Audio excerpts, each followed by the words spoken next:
Hi everyone, welcome to pen paper TNPSC. இந்த வீடியோவில் என்ன பார்க்க போகிறோம் அப்படின்னா time management in exam. So 200 question 180 நிமிஷம். ஸோ 3 மணி நேரத்தில் எப்படி முடிக்கிறது? ஸோ அவ்வளோதான். ஸோ எல்லாருமே யோசிக்கிறது என்ன அப்படின்னா டைம் மேனேஜ்மெண்ட் வந்து நம்ம எக்ஸாம் அப்போ பண்ண போகிறத எக்ஸாம் நெருங்குறப்ப நம்ம பார்த்துக்கலாம் அப்படின்னு யோசிக்கிறது. பட் என்ன அப்படின்னா டைம் மேனேஜ்மெண்ட் அப்படிங்கிறது அங்கே நம்மளோட பெர்ஃபார்மன்ஸை பேஸ் பண்ணது கிடையாது. ஸோ எக்ஸாம் ஹாலில் என்னோடய பெர்ஃபார்மன்ஸ் இப்படி இருக்குது அப்படிங்கிறத பேஸ் பண்ணது டைம் மேனேஜ்மெண்ட் கிடையாது. இப்போ நம்மளோட ப்ரிப்பரேஷனை பேஸ் பண்ணது தான். ஸோ நம்ம இப்போ எப்படி ப்ரிப்பேர் பண்ணுறோம் அப்படிங்கிறத பேஸ் பண்ணதான் டைம் மேனேஜ்மெண்ட். ஸோ இப்போ உதாரணத்துக்கு 200 கொஷின் இருக்குது, 180 நிமிஷம். அப்போ ஒரு கொஷினுக்கு 54 செகண்ட் தான். ஸோ அப்போ ஒரு கொஷினுக்கு 54 செகண்ட் அப்படிங்கிறப்ப ஓஎம்ஆர் ஷீட்டில் நம்ம இந்த கேள்விக்கு இந்த பதில் அப்படின்னு சொல்லி அந்த 4-5 ஆப்ஷனில் அந்த ஆப்ஷனை நான் செலக்ட் பண்ணி நான் ஷேட் பண்ணுறதுக்கு எனக்கு கண்டிப்பாக ஒரு 4 செகண்ட் தேவை. ஏன்னா 1வது கொஷினுக்கு பதிலாக 2வது கொஷினுக்கு ஷேட் பண்ணிடக்கூடாது. ஸோ அந்த மாதிரியான கன்ஃபியூஷன்ஸ்லாம் வரும். பட் அப்போ வந்து நம்ம கரெக்டாக அந்த கொஷின் நம்பரை பார்த்து ஷேட் பண்ணுறதுக்கு கண்டிப்பாக ஒரு 4 செகண்டாவது தேவைப்படும். அப்போ நான் 50 செகண்டுக்குள்ளே, ஸோ 50 செகண்டுக்குள்ளே நான் ஒவ்வொரு கொஷினையும் நான் அதை முடித்தா மட்டும்தான் நான் அதுக்குள்ளேயே அந்த கொஷினை நான் ரீட் பண்ணணும், அந்த கொஷினை அனலைஸ் பண்ணணும். அந்த கொஷினை அனலைஸ் பண்ணதுக்கப்புறம் நான் அதுக்கு ஆன்சர் கண்டுபிடிக்கணும். அதுக்கப்புறம் அந்த ஆன்சரை கன்ஃபார்ம் பண்ணதுக்கப்புறம் தான் நான் போய் ஷேட் பண்ண முடியும். ஸோ அப்படிங்கிறப்ப ஒரு 200 கொஷினையுமே 50 செகண்டில் கம்ப்ளீட் பண்ண முடியுமா ஒவ்வொரு கொஷினையும் அப்படிங்கிறது இங்கே பெரிய கேள்விக்குறி தான். ஸோ அப்போ அதுக்கு என்ன பண்ணுறோம்? அதேமாதிரி இந்த 50 செகண்ட் அப்படிங்கிறது இந்த 200 கொஷினுக்கு பொருந்துமா அப்படின்னா 25 மேக்ஸ் இருக்குது. ஸோ அப்போ 25 மேக்ஸையுமே 50 செகண்டுக்குள்ளே பண்ண முடியுமா அப்படிங்கிறதெல்லாம் கொஞ்சம் கஷ்டம்தான். அப்போ 25 மேக்ஸுக்கு நான் ஒரு 25 நிமிஷம் எடுத்துக்கிறேன். ஏன்னா 25 மேக்ஸ் கொஷினுக்கு நான் 54 செகண்டுன்னு நான் கணக்கு பண்ணேன் அப்படின்னா 22 நிமிஷம் 23 நிமிஷம் தான் வரும். ஸோ அப்போ அந்த டைமுக்குள்ளே போடுறது கொஞ்சம் கஷ்டம். ஸோ அதனால் 25 மேக்ஸ் கொஷினுக்கு மேக்ஸ் அண்ட் ரீசனிங்க்கு 25 நிமிஷம் நான் எடுத்துக்கிறேன். அப்போ மீதி இருக்கிற டைமில் தான் நான் இப்போ பண்ணணும். அப்போ இதுக்கு என்ன பண்ணணும்? ஸோ ஃபஸ்ட்டு மேக்ஸு நான் 25 நிமிஷத்தில் முடிக்கணும் அப்படின்னா மேக்ஸுக்கு ஒரே வழி ப்ராக்டிஸ் தான். நான் எவ்வளோக்கு எவ்வளோ ப்ராக்டிஸ் பண்ணுறேனோ அந்த அளவுக்கு என்னால் ஸ்பீடை இன்க்ரீஸ் பண்ண முடியும். ஏன்னா ப்ராக்டிஸ் பண்ணுறப்ப தான் நான் ஒரு சில கொஷினெல்லாம் நான் ஈஸியாக எலிமினேஷன் மெத்தட்லாம் சால்வ் பண்ண முடியும். ஏன்னா மேக்ஸில் எலிமினேஷனில் யூஸ் பண்ணலாமான்னா கண்டிப்பாக பண்ணலாம். ஏன்னா பென்சுரேஷன்லலாம் பெருசாக போகும், காம்பவுண்ட் இன்ட்ரெஸ்ட் சம்லலாம் பெருசாக போகும். ஸோ அந்த சம்முக்கெல்லாம் யூனிட் டிஜிட்டை வச்சே மீதி 3 ஆன்சர் வராது அப்படின்னு சொல்லிட்டு இந்த ஆன்சர் தான் அப்படின்னு சொல்லிட்டு இங்கே ஒரு மேலே ஒரு 3 நம்பர் இருக்கும், கீழே ஒரு 3 நம்பர் இருக்கும். இதை நான் மல்டிப்ளே பண்ண மாட்டேன். இந்த 2 நம்பரையும் மட்டும் வச்சு யூனிட் டிஜிட் இதுதான் சொல்லிட்டு ஆன்சர் ஆப்ஷனை டிக் பண்ணிட்டு போயிடலாம். ஸோ அப்போ மேக்ஸுக்கு பொறுத்த முடிக்கும் ப்ராக்டிஸ் மட்டும்தான். மேக்ஸுக்கு ப்ராக்டிஸ் மட்டும்தான். டெய்லி ப்ராக்டிஸ் பண்ணணும். ஸோ டெய்லி பேசிஸில் பண்ணுறது தான் எஃபெக்டிவாக இருக்கும். ஏன் அப்படின்னா நான் நல்லா படித்த டாபிக் தான், பட் ஒரு 10 நாள் 15 நாள் அந்த டாப்பிக்கில் நான் ஒரு சம்மு கூட ப்ராக்டிஸ் பண்ணலை அப்படின்னா நான் 15 நாள் கழித்து திருப்பி பார்க்குறப்ப எனக்கு அது கொஞ்சம் புதுசாக தான் இருக்கும். நல்லா படித்த டாப்பிக்காகவே இருந்தாலும் சரி, அந்த டாப்பிக்கில் ஒரு 5 கொஷின் ஒரு 2 நாளைக்கு இருக்கும், 3 நாளைக்கு இருக்கும், ஒரு 5 கொஷின் போட்டு பார்க்குறதுல என்ன இருக்க போகுது?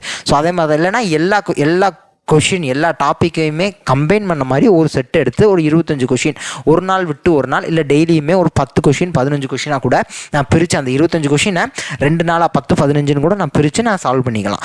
ஸோ ஏன்னா எல்லா டாப்பிக்குமே அந்த 25 கொஷினில் கவர் ஆயிரும் அப்படிங்கிறப்ப நான் அந்த மாதிரி யூஸ் பண்ணிக்கலாம். ஸோ ஃபஸ்ட்டு மேக்ஸை பொறுத்த முடிக்கும் ப்ராக்டிஸ் தான். அதே மாதிரி இப்போ என்ன பார்க்க போகிறோம் அப்படின்னா ரிவிஷன். இப்போ ரிவிஷன் எந்த இடத்துல ஹெல்ப் பண்ணும் அப்படின்னா இப்போ 2ஆக பிரிச்சுக்கலாம். மேக்ஸுக்கு பார்த்தாச்சு, இப்போ தமிழுக்கும் ஜிஎஸ்ஸுக்கும் பார்த்துக்கலாம். ஸோ இப்போ ரிவிஷன் அப்படிங்கிறப்ப நான் மல்டிபிள் ரிவிஷன் பண்ணி வச்சுருந்தேன் அப்படின்னா ஒரு கொஷினை நான் சீக்கிரமாக பார்த்து அதுக்கு என்னால் ஆன்சர் செலக்ட் பண்ண முடியும். அங்கே கன்ஃபியூஷன் எனக்கு வராது. நான் மல்டிபிள் ரிவிஷனுடைய பர்பஸ் என்ன அப்படின்னா எனக்கு ஒரு ஆன்சர் செலக்ட் பண்ணுறப்ப எனக்கு கன்ஃபியூஷன் வராது. ஏன்னா 2 ஆப்ஷன் ஏபிசிடின்னு வந்து அன்னோன் கொடுக்க போகிறாங்க. அப்போ இ வந்து தேவையில்லை, விடை தெரியவில்லை.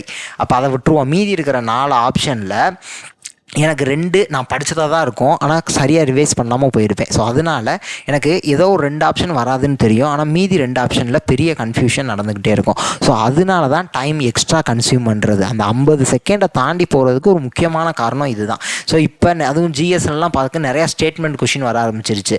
அதே மாதிரி ஒரு 4 பேர் கொடுத்துட்டு மேட்ச் த ஃபாலோயிங்லேயே ஒரு 4 பேர் கொடுத்துட்டு எத்தனை பேர் கரெக்டுன்னெலாம் கேட்குறாங்க. ஸோ அப்போல்லாம் இப்போ ஸ்டேட்மெண்ட்டை பொறுத்த முடிக்குமே நம்ம ஒரு 2 ஆப்ஷன் நம்ம ஈஸியாக எலிமினேட் பண்ணி பண்ணிடலாம். அப்போ மீதி 2 ஆப்ஷனில் தான் கன்ஃபியூஷன் இருக்கும். ஸோ அப்போ அதுக்கெல்லாம் நமக்கு ரிவிஷன் மட்டும்தான் ஹெல்ப் பண்ண போகுது. அப்போ தமிழை பொறுத்த முடிக்கும் தமிழில் கண்டிப்பாக ஒரு 65 கொஷின் ஆகுது ஸ்கூல் புக்கை பேஸ் பண்ணி தான் எடுக்க போகிறாங்க. ஏன்னா அவுட் சோர்ஸ் என்ன வேணால் எப்படி வேணால் கேட்டுட்டு போகிறாங்க. கண்டிப்பாக ஒரு 65 கொஷின் ஸ்கூல் புக்கை டேரெக்டாகவோ இன்டேரக்டாகவோ ஸ்கூல் புக்கில் இருந்து தான் வரப்போகுது. இப்போ இன்டேரக்டாக கேட்குற கொஷினுமே நம்மளால் ஒரு 50 செகண்டுக்குள்ளே போட்டுற முடியுமா அப்படின்னா கண்டிப்பாக போட முடியும். நம்ம ஒரு 2-3 தடவைக்கு ஒரு 3 தடவை 4 தடவை ரிவைஸ் பண்ணுறப்ப நம்மளால் ஈஸியாக அந்த 50 செகண்டுக்குள்ளே போட்டுற முடியும். அப்போ ஒரு 65 கொஷினை நான் 50 செகண்டுக்கு உள்ளேயே நான் சால்வ் பண்ணுறேன், அதை போட்டு முடிச்சுட்டேன் அப்படின்னா எனக்கு மீதி இருக்கிற டைம் இந்த 65 கொஷினில் நான் சேவ் பண்ண டைமை மீதி கொஷினுக்கு யூஸ் பண்ணிக்கலாம். ஸோ அவ்வளோதான்.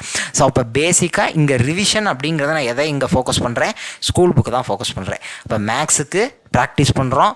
2வது ஸ்கூல் புக்கில் தமிழை ஸ்கூல் புக்கில் நம்ம என்ன படிக்கிறோமோ அதை ஒரு 4-5 தடவை 5 தடவை 6 தடவை நல்லா ரிவைஸ் பண்ணிட்டோம் அப்படின்னா அதை நம்ம ஈஸியாக சால்வ் பண்ணிடலாம். ஸோ அந்த கொஷினெல்லாம் அடுத்தடுத்து போட்டுட்டு போயிடலாம். அதுக்கப்புறம் ஜிஎஸ். ஸோ ஜிஎஸை பொறுத்த முடிக்கும் 2 அப்ரோச். ஒன்று, இம்பார்ட்டண்ட் டாபிக்ஸ் எல்லாம் நான் நல்லா படிச்சுக்கிறேன். எனக்கு இந்தந்த யூனிட்டில் இந்தந்த டாப்பிக்கில் எனக்கு கேள்வி வரும்னு தெரிஞ்சிருச்சு அப்படின்னா நான் அந்தந்த டாப்பிக்கை மல்டிபிள் ரிவிஷன் பண்ணி ஒரு 5-6 தடவை படித்து அதை நான் தரவாக வச்சுக்கிறேன் அப்படின்னா அதையும் நான் ரிவைஸ் பண்ணிக்கிட்டே இருக்கணும். ஸோ கண்டினியூஸாக நான் ரிவைஸ் பண்ணிக்கிட்டே இருக்கேன். ஒரு ஃப்ரீக்வெண்ட்டான இன்டர்வலில் ஒரு 15 நாளைக்கு ஒருக்கவோ, ஒரு மாதத்துக்கு ஒருக்கவோ, நான் ஒரு வாரத்துக்கு ஒருக்கவோ அந்த ஒரு ஃப்ரீக்வெண்ட்டான இன்டர்வலில் நான் கரெக்டாக ரிவைஸ் பண்ணிக்கிட்டு இருக்கிறப்ப எனக்கு அந்த டாப்பிக்கெல்லாம் தரவாகும். அப்போ நான் ஒரு 50 டாப்பிக்குன்னு நான் செலக்ட் பண்ணி வச்சுக்கிட்டா கூட அந்த 50 டாப்பிக்லேருந்து எனக்கு கண்டிப்பாக ஒரு 20 கொஷின்லேருந்து 25 கொஷின் வந்துடும். ஸோ அப்போ அந்த 25 கொஷினை நான் ஒரு 50 செகண்டுக்குள்ளே நான் சால்வ் பண்ணிட்டேன் அப்படின்னா மீதி கொஷின் எல்லாத்தையும் நான் ஈஸியாக இந்த இதில் சேவ் பண்ணுற டைமை அதில் யூஸ் பண்ணிக்கலாம். ஸோ 2வது அப்ரோச் என்ன அப்படின்னா ஒரு 2 யூனிட் அல்லது 3 யூனிட் செலக்ட் பண்ணிக்கலாம். ஸோ என்னோடய அப்ரோச் எப்படின்னா பாலிட்டி, ஐஎன்எம், யூனிட் 6. ஸோ அவ்வளோதான். இந்த 3 இதுலேயும் கிட்டத்தட்ட 30 கொஷினுக்கு மேலேயே கேட்பாங்க. 30-35 கொஷினுக்கு மேலேயே கண்டிப்பாக வரப்போகுது. ஸ்கூல் புக்ஸில் இருந்தே சொல்கிறேன், ஸ்கூல் புக்ஸில் இருந்தே ஒரு 30-35 கொஷின் கண்டிப்பாக வரப்போகுது. இல்லை நீங்கள் பாலிட்டிக்கு மட்டும் Indian polity Laxmikanth book use பண்ணுறீங்க அப்படின்னா கண்டிப்பாக ஒரு 30-35 கொஷின் கண்டிப்பாக தாண்டி தான் வரப்போகுது.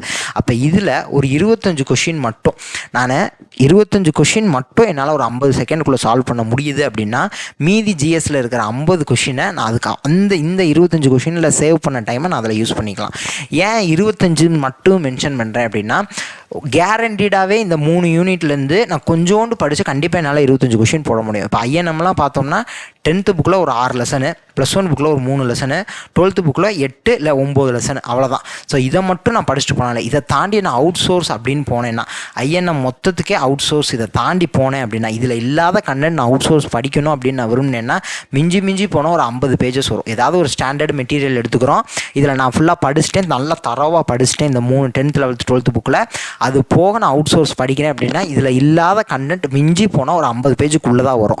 ஸோ அப்படிங்கிறப்ப இந்த ஐஎன்எம் அவ்வளோதான் முடிஞ்சிருச்சு. இப்போ யூனிட் 6 பொறுத்த முடியும் இதில் ஹிஸ்ட்ரி பாட்டு, தமிழ் பாட்டு, மீதி இருக்கிறதெல்லாம் விட்டுருவோம். ஹிஸ்ட்ரியில் டேரெக்டாக என்னெல்லாம் கவர் ஆகுது, ஹிஸ்ட்ரி ஸ்கூல் புக்கில் ஹிஸ்ட்ரி என்னென்னலாம் ஹிஸ்ட்ரியில் இந்த யூனிட் 6ல் இருக்கோ அதை பூரா படிக்கிறோம். தமிழ் புக்கில் யூனிட் 6ல் என்னென்னலாம் இருக்குது, திருக்குறள் இருக்குது, சங்ககாலம் முதல் சங்ககாலம் முதல் இக்கால இலக்கியம் வரை அந்த டாப்பிக்லாம் இருக்குது. ஸோ இப்போ அதெல்லாம் நான் படிக்கிறேன். அதேமாதிரி ஆர்கியாலஜி ரிலேட்டடாக ஹிஸ்ட்ரி புக்கில் என்ன இருக்குது, தமிழ் புக்கில். ஸோ இந்த மாதிரியான விஷயம் ஹிஸ்ட்ரியிலையும் தமிழ்லையும், மீதி இருக்கிற யூனிட் 6 விட்டுருவோம், அதை அப்புறம் பார்ப்போம். இப்போ ஹிஸ்ட்ரியிலையும் தமிழ்லையும், ஏன்னா இது ரெண்டும் கவர் பண்ணிட்டோம்னா யூனிட் 6 80-90% முடிஞ்சு, மீதி இருக்கிறதெல்லாம் சும்மா ஒரு 10% தான் இருக்கும்.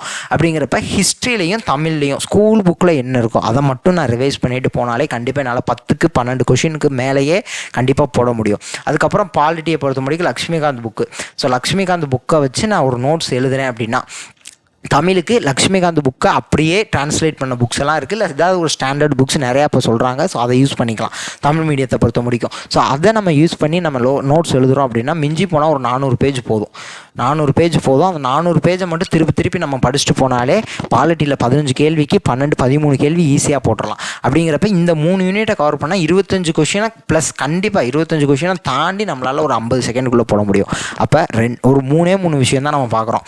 என்ன, ஃபஸ்ட்டு மேக்ஸை நான் திருப்பி ப்ராக்டிஸ் பண்ணுறேன். டெய்லி மேக்ஸை ப்ராக்டிஸ் பண்ண போகிறேன்.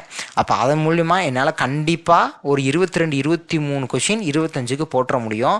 ஸோ எனக்கு நம்பர் ஆஃப் கொஷின்ஸும் கூடுது, டைமும் கம்மியாக தேவைப்படுது.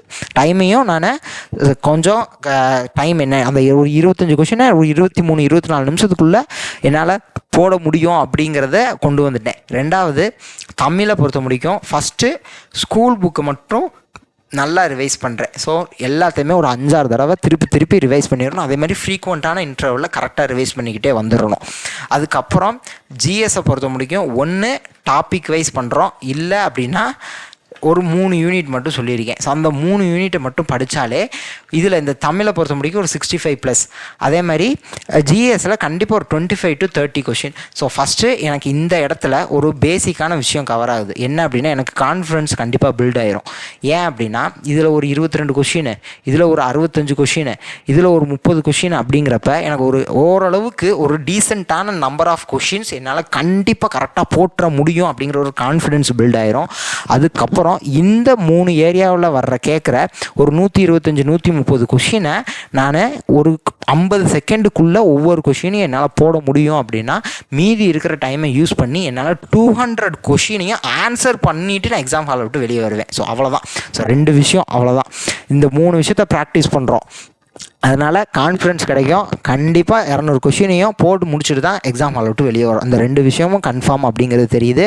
அதுக்காக செய்ய போகிறது இந்த 3 விஷயந்தான். ஸோ இது ஆரம்பத்தில் கொஞ்சம் கஷ்டமாக இருக்கும். ஏன்னா அடிக்கடி ரிவைஸ் பண்ணணும். ஒரு ஃபஸ்ட்டு எடுத்தோடனே ஜிஎஸில் ஒரு 3 யூனிட் எடுத்து நான் அந்த 3 யூனிட்டை கான்சன்ட்ரேட் பண்ணி படிக்கிறேன். அதேமாதிரி மேக்ஸை டெய்லி ப்ராக்டிஸ் பண்ணுறேன். அப்படிங்கிறப்ப ஆரம்பத்தில் கஷ்டமாக இருக்கும். சின்ன ஸ்டெப்பாக போகிறப்ப இது கன்சிஸ்டண்ட்டாக நம்ம பண்ணோம் அப்படின்னா கண்டிப்பாக ஒரு பெரிய ரிசல்ட் கிடைக்கும். ஸோ நெக்ஸ்ட் வீடியோவில் பார்க்கலாம். Thank you to all.